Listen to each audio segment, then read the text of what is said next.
Hi అండి. నమస్తే. Welcome back to Krishna's kitchen. అందరూ ఎలా ఉన్నారు? మీరందరూ బాగుండాలని మనస్ఫూర్తిగా కోరుకుంటున్నాను. మీ ప్రియ మరొక కొత్త రెసిపీతో మీ ముందుకు వచ్చేసింది. ఈరోజు మన వీడియోలో తెలంగాణ స్టైల్‌లో బగారా రైస్ ఎలా చేసుకోవాలో మనం ఈ వీడియోలో తెలుసుకుందాం.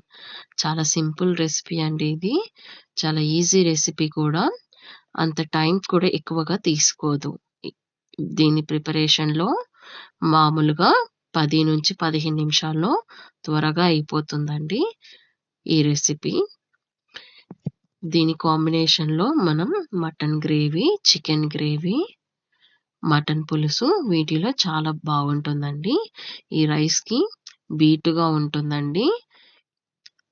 ఎక్కువగా తెలంగాణలో ఎక్కువగా చేసుకుంటారు. ఏదైనా ఫంక్షన్‌లో కూడా బగారా రైస్ చేసుకుంటారండి. చాలా బావుంటుంది. మీరు కూడా ఒకసారి ట్రై చేయండి. ముందుగా వీటికి కావాల్సిన పదార్థాలు 2 ఆనియన్స్ అండి, 5 పచ్చిమిర్చి, 2 లేదా 3 రెమ్మల కరివేపాకు.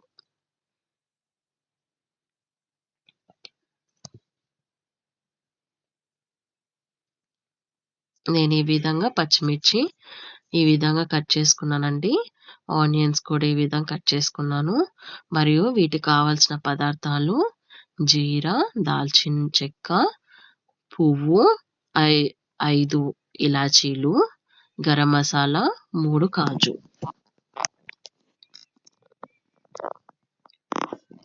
ముందుగా మనము స్టవ్ వెలిగించి పాన్ పెట్టుకొని, పాన్ వేడయ్యాక ఇందులోకి మనము ఆయిల్ వేసుకుందామండి. నేనిక్కడ 2 టీ స్పూన్ల ఆయిల్ వేసుకుంటున్నాను. బగారా రైస్‌కి అంత ఆయిల్ కూడా పట్టదు.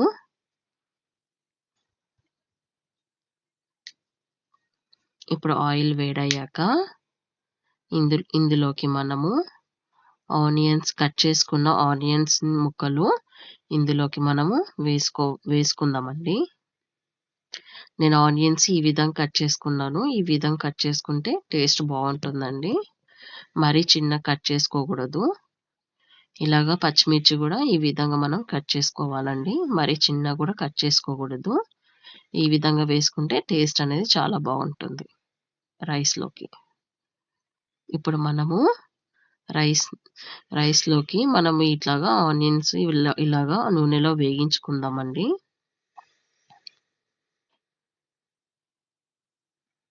ఈ విధంగా ఆనియన్స్‌ని మనము పచ్చిమిర్చి మరియు ఆనియన్స్‌ని ఈ విధంగా వేగించుకుందాము.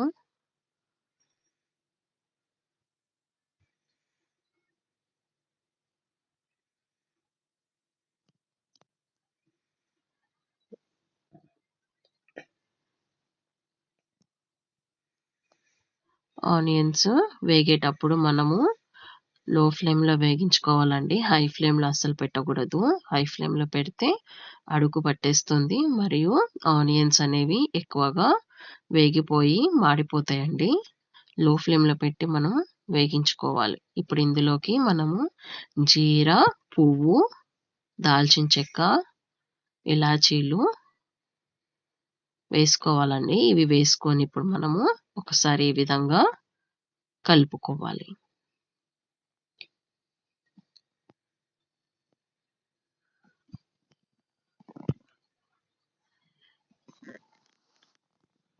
ఈ విధంగా మనం కలుపుకోవాలండి. ఇందులోకి మనము కరివేపాకు కూడా వేసుకుందామండి. కరివేపాకు వేసుకొని ఈ విధంగా మనం కలుపుకుందాం. చూసారు కదండీ! బ్రౌన్ కలర్ వస్తుంది. మెల్లగా కలర్ అనేది చేంజ్ అవుతుంది.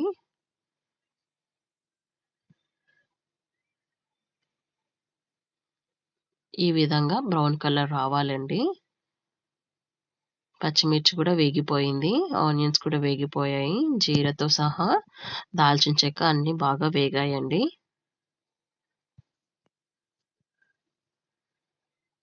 ఇప్పుడు మనం ఇందులోకి కాజు ముక్కలు వేసుకుందాము. అలాగే మనము గరం మసాలా ఉంది కదండీ! మనం ఒక టీ స్పూన్ గరం మసాలా తీసుకున్నానండి ఇక్కడికి నేను. ఈ గరం మసాలా ఇందులోకి వేసుకొని మళ్ళీ ఒకసారి ఈ విధంగా కలుపుకుందాం. ఇప్పుడు సాల్ట్ వేసుకుందామండి. గరం మసాలా వేసాక సాల్ట్ వేసుకొని ఈ విధంగా మనం కలుపుకుందాం.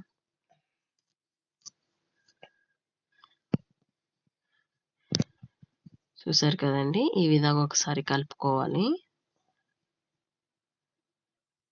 ఈ విధంగా కలుపుకోవడం వలన మసాలా అనేది ఆనియన్స్‌కి బాగా పడుతుంది. బాగా వేగించుకోవాలి.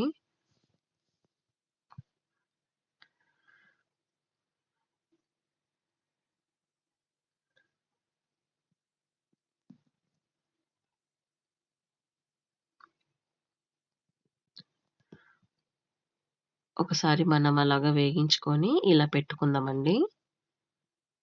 ఒక 2 నిమిషాల వరకు ఇలా పెట్టుకుందాము. ఇప్పుడు మనం ఇందులోకి వాటర్ వేసుకుందామండి. ఇక్కడ నేను 2 కప్పులు రైస్ తీసుకుంటున్నాను కాబట్టి నేను 5 గ్లాసెస్ ఆఫ్ వాటర్ తీసుకుంటున్నానండి. మీరు గూడా మీ రైస్ బట్టి మీరు కొలుచుకొని వాటర్ వేసుకోవచ్చు. నేనిక్కడ పొట్టి రైస్ తీసుకుంటానండి. ఇదొక వెరైటీ టైప్ ఆఫ్ రైస్ అండి ఇది. మాకిక్కడ ఈ రైసే దొరుకుతుంది కాబట్టి మేము ఎక్కువగా ఈ రైస్ యూజ్ చేస్తాము. పొట్టి రైస్ ఇది. ఇలా ఈ విధంగా వాటర్ వేసుకొని, ఈ విధంగా కలుపుకొని అలా ఉంచుకోవాలండి. ఇప్పుడు ఫ్లేమ్ అనేది మీడియం టు లో ఫ్లేమ్ అనేది పెట్టుకోవాలండి. ఎప్పుడైనా సరే మీడియం ఫ్లేమ్‌లోనే పెట్టుకోండి. ఇప్పుడు ఈ విధంగా మూత మూసి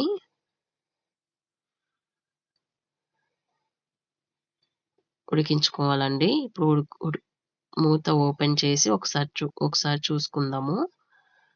వాటర్ అనేది బాగా మరుగుతున్నాయి కాబట్టి ఇప్పుడు మనము రైస్ వేసుకుందామండి ఇందులోకి.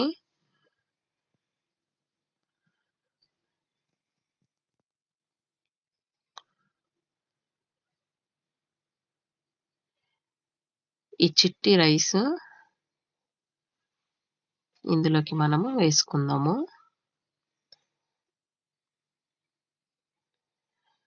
మీరు నీళ్ళన్నీ వాల్ చేసుకోవాలండి. వాల్ చేసుకొని ఆ రైస్ మాత్రమే ఇందులోకి వేసుకోవాలి. నీ రైస్‌తో పాటు నీళ్ళు ఉంటే ఎక్కువగా ఉంటే అప్పుడు రైస్ అనేది మెత్తగా అయిపోతది.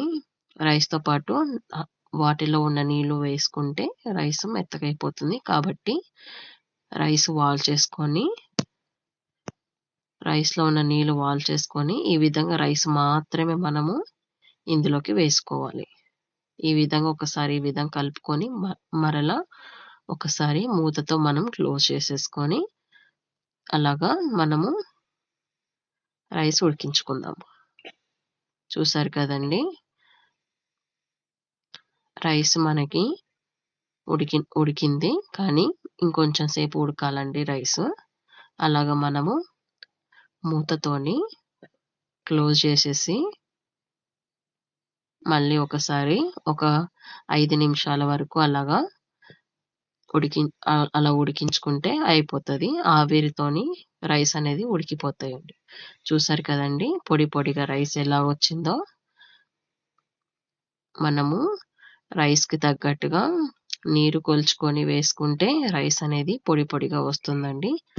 అంతేనండి, బగారా రైస్ రెడీ అయిపోయింది. ఇప్పుడు మనం సర్వింగ్ బౌల్‌లోకి తీసుకొని సర్వ్ చేసుకుంటే చాలా బావుంటుంది. చాలా టేస్టీ కూడా ఉంటుంది.